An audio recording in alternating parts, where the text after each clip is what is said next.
bienvenue dans cette édition. 3 des plus hauts dirigeants du vieux continent sont donc ce matin réunis à l'Elysée autour de Xi Jinping. Emmanuel Macron a convié ses partenaires allemands, Angela Merkel et le luxembourgeois Jean-Claude Juncker, pour participer à la dernière journée en France du président chinois. Une sorte de front uni surprise, car annoncé seulement vendredi dernier par les autorités françaises. L'enjeu de cette réunion est double pour le vieux continent. Caroline de Camaret, bonjour. Bonjour. En attendant cette prise de parole éminente des principaux dirigeants pour rendre compte de ce mini-sommet, un mot peut-être de cet enjeu, je le disais, qui est double pour les Européens. Se poser évidemment face à la Chine, un interlocuteur crédible. Cette image d'unité qu'on a tant voulu afficher aux Chinois, c'est ça l'enjeu principal aujourd'hui. Oui, alors c'est quand même étonnant parce que vous l'avez dit, ça a été une annonce surprise lors du dernier sommet européen d'Emmanuel Macron, que alors qu'il recevait en grande pompe effectivement le président chinois, qui se déplace essentiellement pour rencontrer des chefs d'État et jamais pour rencontrer l'Union européenne. Il envoie le Premier ministre, qui est un petit peu d'ailleurs marginalisé au sein du pouvoir chinois. Donc c'est pour vous dire, la vision de l'Union européenne est véritablement aussi biaisée du côté de la Chine. Elle n'est pas prise en compte en tant que telle, mais bien au niveau des États. Alors, le président français estime qu'il fallait qu'il invite son homologue Angela Merkel, qui n'aurait pas eu droit à une visite protocolaire, ainsi que Jean-Claude Juncker, le patron de la Commission, pour manifester que finalement c'était une rencontre européenne. Pourquoi ? Parce qu'effectivement, on parle de division européenne, elles sont bien réelles en ce qui concerne en particulier la fameuse route de la soie. Alors, c'est un terme effectivement qui a l'air très sympathique comme ça, mais en vérité, c'est une stratégie finalement d'infrastructure sur le vieux continent qu'a la Chine, justement mainmise sur ces infrastructures pour véhiculer notamment leurs marchandises, etc.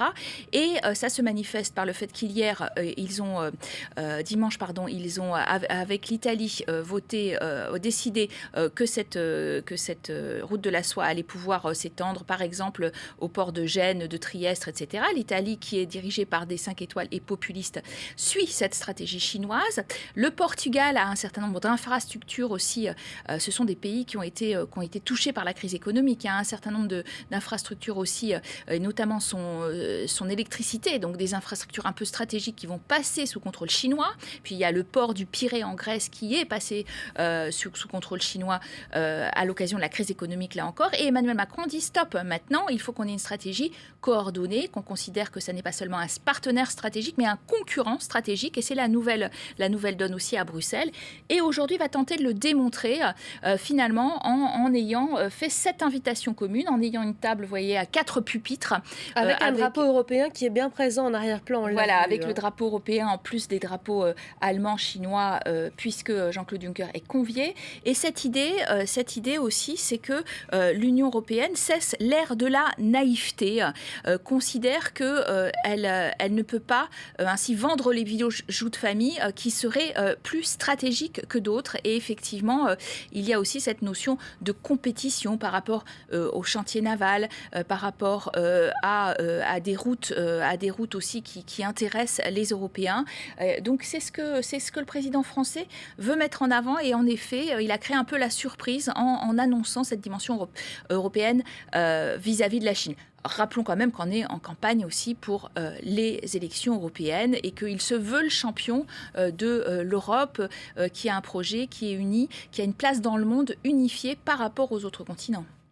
On essaie de créer l'image finalement, parce qu'on sait quand même malgré tout en arrière-plan, et vous le rappeliez avec les Italiens, qu'elle reste profondément divisée, notamment face à la stratégie à adopter vis-à-vis des Chinois aujourd'hui. Oui, c'est-à-dire que arroser effectivement l'Europe finalement de l'argent chinois, alors qu'il y a un manque de réciprocité qui est toujours bien réel, notamment en matière de commerce. On sent bien que le marché chinois reste fermé.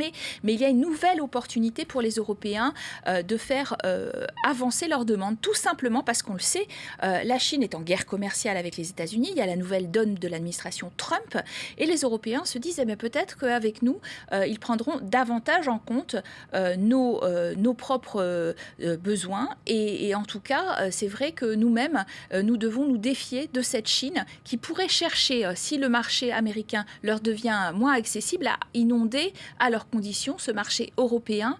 Et ça c'est aussi une des grandes craintes des Européens. Merci beaucoup Caroline, vous restez évidemment avec nous mobilisés puisqu'on va vous faire vivre en direct dans quelques instants les interventions de différents dirigeants, représentants qui participent actuellement à ce mini-sommet à l'Elysée. Vous apercevez ici l'image de cette salle de presse.